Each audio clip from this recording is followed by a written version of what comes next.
हाँ हाँ हाँ हाँ हाँ हाँ हाँ हाँ हाँ हाँ हाँ, मजा आ गया सुन कर। वो बनेगा, ये बनेगा, वो बनेगा। आज मैं मूड में हूँ पढ़ाने के। बहुत गरीबी में पढ़ाई कर रहे हैं हम लोग। पैसा आ गया, पैसा आ गया, पैसा। इसका ठीक है, बेंजीन का।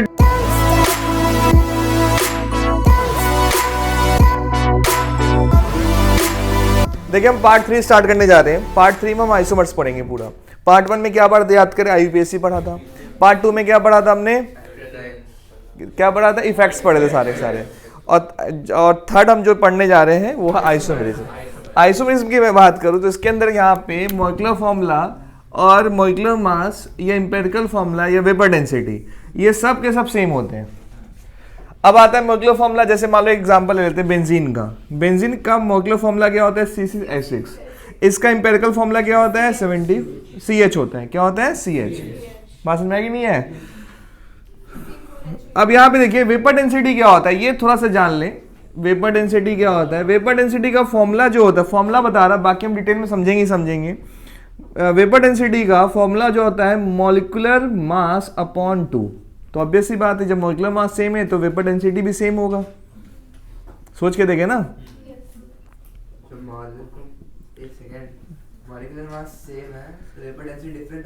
सेम होगा ना, यहाँ देखिए यहाँ पे ये सेम है तो 2 से मल्टीप्लाई करना पड़ेगा ना, और क्या। किसी का दो कंपाउंड, समझे, यहाँ पे कोई भी हमारे पास कंपाउंड, दो कंपाउंड है, ठीक है, दो कंपाउंड है, मान लो ये कंपाउंड है, ये कंपाउंड है, इसका मॉलिक्यूलर फॉर्मूला, इसका मॉलिक्यूलर फॉर्मूला सेम है, तो इसका मॉलिक्यूलर फॉर्मूला सेम है, इसका भी सेम है, दोनों का सेम है। समझ में आ रहा है। तो वेपर डेंसिटी इन दोनों का भी सेम होगा ना, समझ में आएगी नहीं है। इसका जब मॉलिक्यूलर मास भी तो सेम होगा ना, एम्पिरिकल फॉर्मूला भी तो सेम होगा ना। तो इसका मतलब क्या होगा, इसका मतलब ये जब हम कोई आइसोमर्स कह रहे हैं तो ये सब के सब सेम होगा। क्लियर सबको। चलिए वापस आते हैं। अब इसके दो क्लासिफिकेशन है। पहला क्लासिफिकेशन कहता है हमारे पास स्ट्रक्चरल आइसोमेरिज्म। इसके अंदर कौन कौन सा है, हमारे पास है chain isomer, position isomer, functional isomers, metamerism, ring chain isomers और टोटामेरिज्म। बस में आया, ये हम सारे पढ़ेंगे स्ट्रक्चरल से। स्टीरियो आइसोमर्स की मैं बात करूं, इसके अंदर पहला ज्योमेट्रिकल आइसोमर्स, ऑप्टिकल आइसोमर्स जो 12th क्लास में पढ़ रहे हैं, यहां नहीं पढ़ रहे हैं, आपके सिलेबस में नहीं है, 12th क्लास के सिलेबस में। और एक कन्फर्मेशनल आइसोमर्स की मैं बात करूं तो ये एक ट्रू आइसोमर्स नहीं कहते हैं इसको। अगर एनसीईआरटी में देखेंगे कि तो क्लासिफिकेशन में ये दोनों आएंगे तो ये नहीं मिलेगा आपको, कि उसको ट्रू आइसोमर्स नहीं कहा जाता। क्यों नहीं कहा जाता, हम आगे सीखेंगे। बात समझना है कुछ। चलिए अब उसके बाद कहता है, उसके बाद समझेंगे यहाँ पे, एनसीईआरटी ने इसका भी जिक्र नहीं किया है और इसका भी जिक्र नहीं किया है, इन दोनों का नहीं किया है। ये 4 बताया है और ये 2 बताया बस, और ये भी जो बताया 12th में बताया। समझ में आया कुछ। तो स्टार्ट करेंगे हम लोग। ये लिख लिया सबने। आइसोमर्स क्या होता है, जिसके स्ट्रक्चर आइसोमर्स क्या होता है, जिसके हमारे पास स्ट्रक्चर्स डिफरेंट हो, बस जिसके स्ट्रक्चर्स डिफरेंट है वो हमारे क्या हो गए, स्ट्रक्चर आइसोमर्स। अब कैसे है देखिए यहाँ पे, जैसे मेरे चेन आइसोमर है, पहला हेडिंग है चेन आइसोमर्स, ठीक है। चेन आइसोमर्स की मैं बात करूं तो क्या होता है, इसमें देखें कंपाउंड,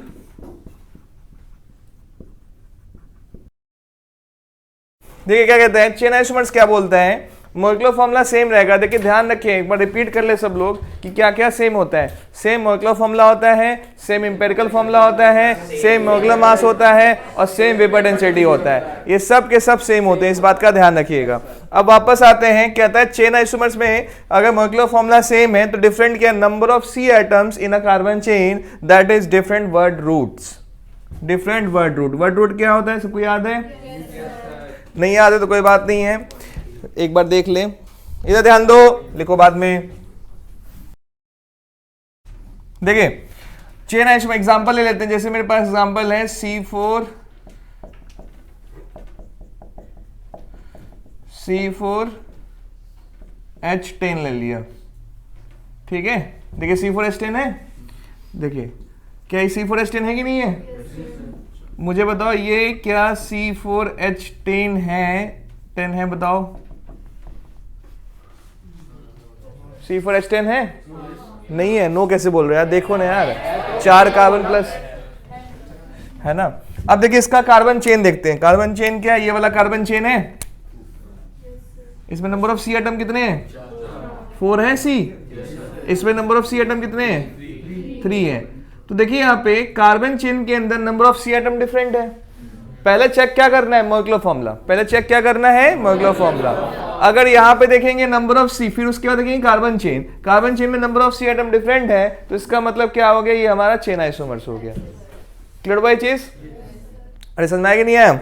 अच्छा ठीक है। अच्छा इस वाले क्वेश्चन की बात करें, C5H12 ले लेते हैं, ठीक है। इसका क्या क्या पॉसिबल है, कुछ ऐसा बनेगा, पहला तो स्ट्रेट चेन बनेगा, अरे बनेगा, ठीक है। कितने हो गए, 1, सही है। C5H12 है, ठीक है, C5H12 है। अब ये बताओ ये है कि नहीं है,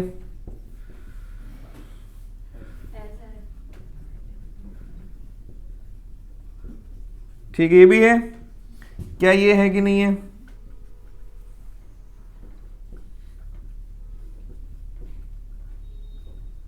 बताओ। ये भी C5H12 है ना।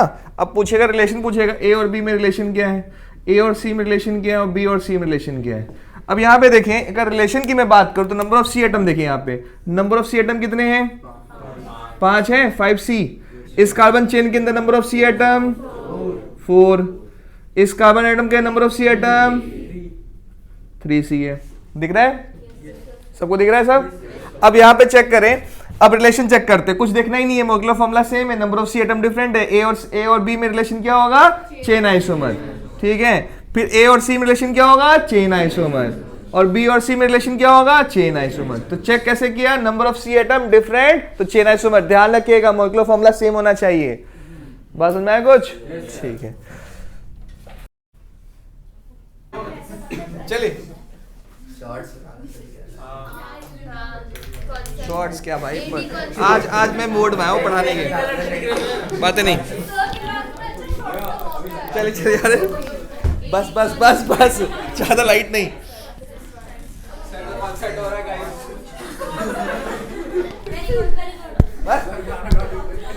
नलायको, देखो इधर, बातें नहीं। देखिए चेन आइसोमर समझ में आ गया। अब पोजीशन देखते हैं, ठीक है। बहुत गरीबी में पढ़ाई कर रहे हैं हम लोग। पैसा आ गया, पैसा आ गया, पैसा आ गया।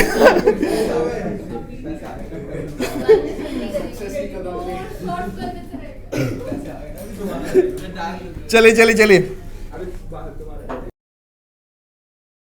देखिए पोजीशन आइसोमर्स की बात करें, सुने ध्यान से, लिखना बाद में।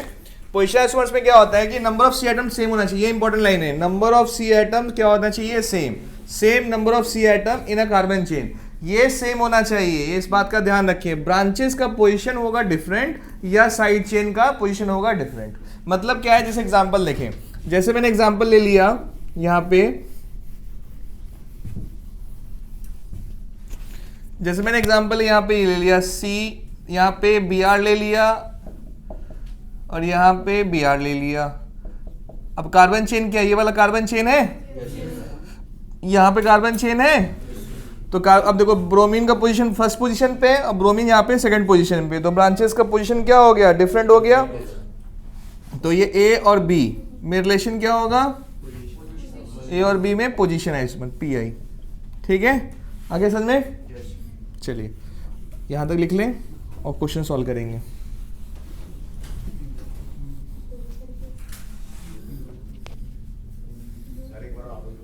अरे कुछ नहीं है, 1 2 3 4, तो 1 पे Br है और यहाँ पे 1 2 3 4, तो 2 पे क्या Br है, पोजीशन Br का अलग अलग दिख रहा है, बस वही होगा पोजीशन।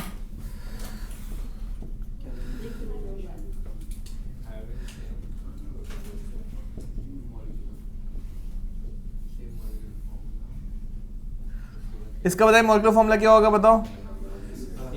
C4H9Br, इस बार है C5H11Br। इसका पॉसिबिलिटी देखते हैं क्या क्या बन सकता है, देखो चेक करते हैं पॉसिबिलिटी। एक तो पॉसिबिलिटी ये है कि ये बनेगा, ठीक है। दूसरी पॉसिबिलिटी क्या है,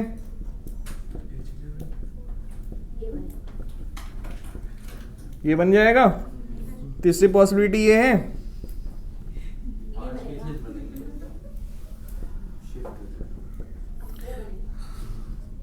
हाँ हाँ हाँ हाँ हाँ हाँ हाँ हाँ हाँ हाँ हाँ, मजा आ गया सुन करके, वो बनेगा, ये बनेगा, वो बनेगा। चलिए ये वाला दिख गया है सबको। अब देखिए, अब बी आर को यहां लेके नहीं आ सकते ना, क्योंकि ये सेम हो जाएगा ना। तो अब बी आर, अब क्या करना पड़ेगा, मिथाइल खिसकाओ। मिथाइल यहां लिख दिया, बी आर यहां लिख सकते हैं, ठीक है। अब यहां पे देखो ई, बी आर यहां लिख सकते हैं, सही है। ई के बाद एफ देखते हैं, बी आर यहां लिख सकते हैं और एक बार बी आर यहां लिख सकते हैं, ठीक है। अब बन सकता है पॉसिबिलिटी।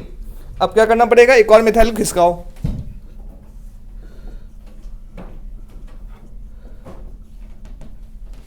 ये पॉसिबिलिटी बन सकता है। अब यहां बी आर लगाओ, यहां लगाओ, यहां लगाओ, यहां लगाओ, सबका आईपीएससी सेम आएगा। IPSC same, compound same. आया कुछ समझ में? ये हो गया। अब देखिए इसमें रिलेशन निकालना है, इसमें रिलेशन बताना है। इधर देखो, रिलेशन बताना है A B A C A D A E A F A G A H, इसमें रिलेशन बताना है, ठीक है। फिर B C B D B E B F B G B H, ठीक है, रिलेशन बताएं। फिर C D C E C F C G C H, relation बताएं। D E D F D G D H, relation बताएं, है ना। फिर E F ई जी E H, relation बताएं। फिर उसके बाद F G F H, relation बताएं। और लास्ट जी एच, रिलेशन बताएं। इतने सारे क्वेश्चंस करें सॉल्व।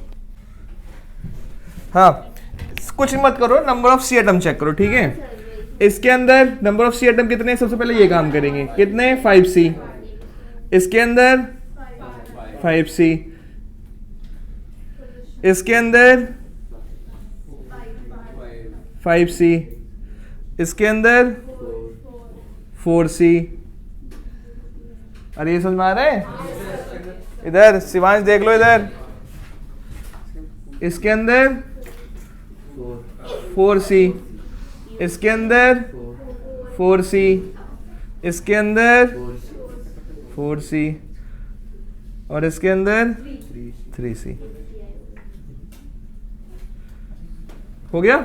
चलिए अब चेक करते हैं फर्स्ट क्वेश्चन और सेकंड क्वेश्चन। देखिए इसके अंदर नंबर ऑफ सी सेम है, इस दोनों में सेम है, इन दोनों में भी सेम है। तो A B P I, A C P I, और ए और डी, ए डी क्या है, सी आई है, ठीक है। बाकी देखते हैं ए ई क्या है, सी आई। अब तो सारे सी आई होंगे,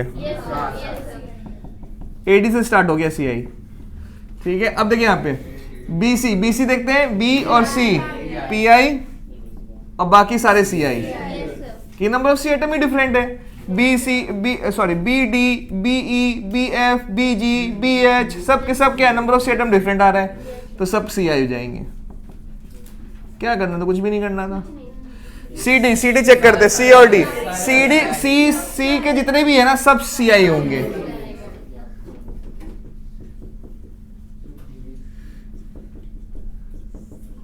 ठीक है। डी ई चेक करते हैं, डी और ई 4C सेम आ गया। अब पोजीशन ही होगा, ठीक है, पोजीशन है इसमें। डी और एफ ये भी पोजीशन, डी जी ये सी आई होगा। क्यों?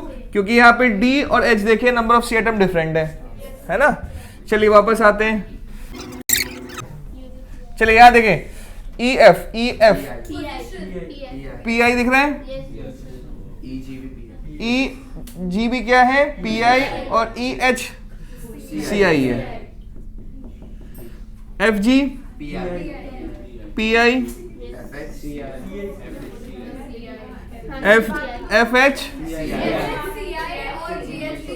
एफ एच कहाँ गई, ये रहा सी आई और G और H ये भी CI, क्योंकि number of C atom different है।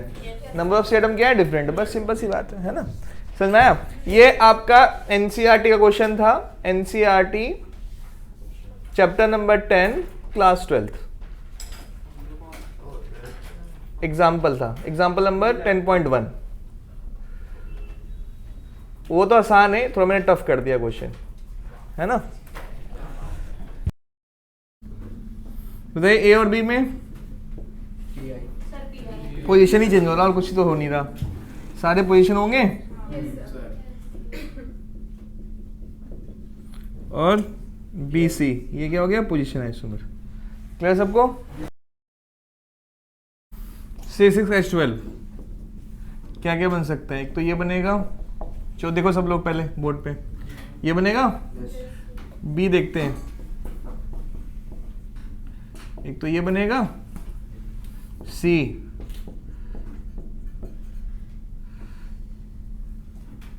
ये भी बन सकता है। मोलकुलर फॉर्मूला चेक करते चले, पॉसिबल है कि नहीं है। ये बन सकता है, ये बन सकता है। A B, A C, A D, A E, B C, B D, B E, फिर सी डी, सी ई और डी ई। करो, देखिए इस जगह पे सुने ध्यान से, यहाँ पे ए और बी में क्या होगा बताइए? सबसे पहले क्या करेंगे? कार्बन देख लेंगे। यहाँ पे 5 6 सी, यहाँ पे 5 सी, यहाँ पे 5 सी, इस वाले में 4 सी, इस वाले में भी 4 सी। अब रिलेशन चेक करते हैं। ए और बी सी आई, ए और सी सब सी आई है, ए वाले सारे सी आई है, बी सी क्या है? पी आई है। पी आई कैसे है? देखिए यहाँ पे देखिए नंबरिंग करेंगे 1 2 3 4 5, ठीक है। 1 1 2 3 4 5, तो सेकंड पे मिथाइल है, यहाँ पे थर्ड मिथाइल है, इस वजह से। बी डी बताइए, बी डी से लेकर के सारे सी आई होंगे। C D C D C D C I और सी आई पी आई, ठीक है। समझ में आया कुछ? क्लियर सबको? देखिए ये सिलेबस में नहीं है, आउट ऑफ सिलेबस है, मगर ये बहुत हेल्प करता है। डिग्री ऑफ अनसैचुरेशन,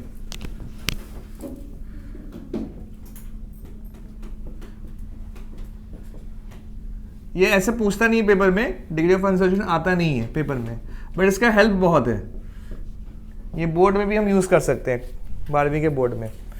देखिए डिग्री ऑफ अनसैचुरेशन कैसे निकालते हैं, या फिर double valent, double equivalent, DB DE, ठीक है। ये भी देखिए यहाँ पे कैसा होता है, सुनिए ध्यान से।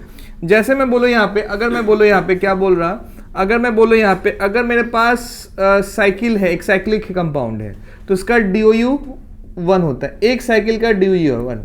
अगर 2 साइकिल होगा तो DOU कितना होगा? 2 होगा।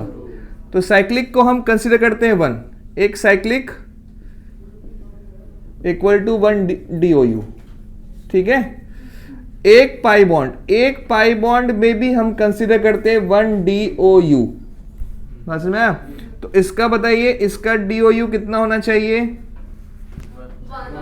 अब बताएं, 2 हो जाएगा, एक साइकिल एक पाई। इस वाले का 2 होगा, 2 साइकिल है ना। इस वाले का 4 हो जाएगा ना। इस वाले का, इसका, ठीक है। बेंजीन का DOU कितना होता है? 4 होता है, ठीक है। समझ में आया? आसान है, ठीक है। अब देखिए मेन ये चीज तो है ही, ये सीख गए DOU निकालते कैसे हैं, मतलब एक स्ट्रक्चर दिया हुआ है, तो स्ट्रक्चर दिया हुआ है तो अब DOU निकालना आसान है, मगर केमिकल फॉर्मूला दिया रहेगा तो DOU निकालना थोड़ा मुश्किल होता है। देखिए यहाँ पे अगर केमिकल फॉर्मूला दे दिया, जैसे हमें पता है कि C4H10 है, तो हमें पता है ब्यूटेन है ना, इसमें डबल बॉन्ड तो आएगा ही नहीं, इसमें डबल बॉन्ड तो आएगा ही नहीं, तो इसका DOU क्या होगा 0। समझ सकते हैं नहीं समझ सकते हैं? ठीक है। अब देखिए और भी केमिकल फॉर्मूला आ सकते हैं जो हमें नहीं पता होगा, सुने ध्यान से। जैसे मैंने बोल दिया C4H8, तो ये क्या है ब्यूटीन, तो स्ट्रक्चर क्या होगा, इसका DOU कितना होगा 1 होगा ना, DOU कितना होगा 1 होगा। अब देखिए यहाँ पे समझे इस जगह पे ये हो गया स्ट्रक्चर, मगर DOU इसका भी तो 1 है और ये भी C4H8 है। देखिए ये भी क्या है C4H8, ये भी C4H8 और ये भी C4H8, तो ये भी क्या है हमारे पास, ये भी हमारा DOU 1 है, इसका DOU 1 है। ऐसा ना कुछ, ठीक है। अब देखिए केमिकल फॉर्मूला और भी दिया रहेगा जो हमें ना समझ में आए, Br दे दिया, O दे दिया, कुछ भी दे दिया, नाइट्रोजन दे दिया, तो फंस सकते हैं इसके अंदर, है ना। तो एक फॉर्मूला है, लिखिएगा अटूट ध्यान फॉर्मूला। अटूट ध्यान फॉर्मूला क्या कहता है, आप सिंपल याद रखिए DOU का C+1 - H + X - N/2, ये फॉर्मूला याद रखिए, आपका काम बन जाएगा। और बाकी ऑक्सीजन रहेगा, सल्फर रहेगा, सब कुछ जो ले लेंगे 0, वो भी लिख दो क्या, ठीक है। बता रहा ना, रुक तो जाए। सल्फर दिया रहेगा और ऑक्सीजन दिया रहेगा तो 0 ले लेंगे। C क्या है, number of C atom, H क्या है, नंबर ऑफ हाइड्रोजन, X क्या है हैलाइड, N क्या है नाइट्रोजन एटम। बस में कुछ, ठीक है। अब देखिए यहाँ पे अगर मैं बोलूँ यहाँ पे C4H क्या रहा था 8, इसका निकालते हैं, ये तो सिंपल है, ये तो दिख रहा है, फिर भी हम निकालने की कोशिश करते हैं फॉर्मूले से। तो क्या होगा यहाँ पे DOU 4+1 -/2, बाकी तो 0 हो गए ना, तो कितना आ गया 1। तो DOU 1 क्या रिप्रेजेंट करता है, DOU 1 बोलता है कि अगर DOU 1 आ रहा है तो इसका मतलब है कि आपका एक पाई बॉन्ड होगा, या फिर हो सकता है एक साइक्लिक होगा। अगर DOU 2 आता है तो इसका मतलब है कि यहाँ पे 2 पाई बॉन्ड हो सकते हैं, 2 साइक्लिक हो सकते हैं, और फिर हो सकता है एक पाई और एक साइक्लिक, और एक ट्रिपल बॉन्ड हो सकता है, मतलब एक ट्रिपल बॉन्ड, मतलब ट्रिपल बॉन्ड। बात समझ में नहीं है, एक ट्रिपल बॉन्ड भी हो सकता है। कैसे ट्रिपल बॉन्ड नहीं होगा, 2 पाई आता है इसके अंदर। जैसे एग्जांपल देखिए, एग्जांपल ले लेते हैं इस जगह पे,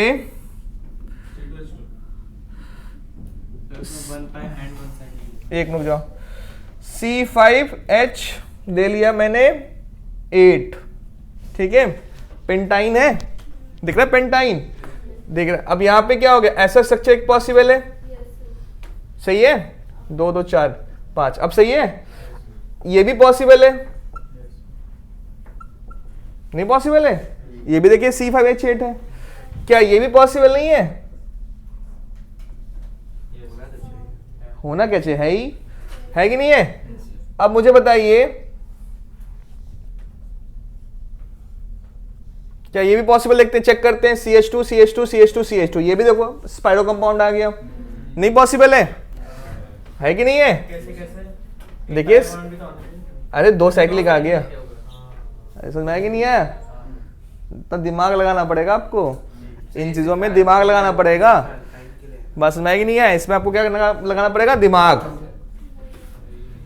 तो ऐसे टेस्ट होंगे, ऐसे टेस्ट आएगा आपको दिमाग लगाने वाला, इससे बहुत दिमाग खुलता है, इससे बहुत दिमाग खुल जाएगा। अगर केमिस्ट्री के बारे में डिटेल में दिमाग लगाने वाले क्वेश्चन आते हैं तो यहीं से आते हैं, बट इतना क्वेश्चन है आज नीट और जेई पहले बहुत लगातार पूछना स्टार्ट कर दिया, तो लोगों को पता चल गया था भाई सब यही क्वेश्चन आ रहा है आजकल, तो अब टीचर को कंफर्म कर दिया, टीचर ने एक लिस्ट बना दिया सब टीचरों ने कि भाई सब यही क्वेश्चन आएगा, लिख लो। बात समझ में नहीं है, तो अब वो उसको भी समझ में आ गया भाई सब यही क्वेश्चन आना है, तो जेई और नीट ने इधर रिसेंटली हटा दिया, तो करेंगे जब क्वेश्चन आएगा पेपर में। चलिए मैं बताऊंगा, अभी बताऊंगा, ठीक है, अभी नहीं समझाया ना अभी तक। ये क्लियर हो गया सबको, चलिए फटाफट लिखे इसको।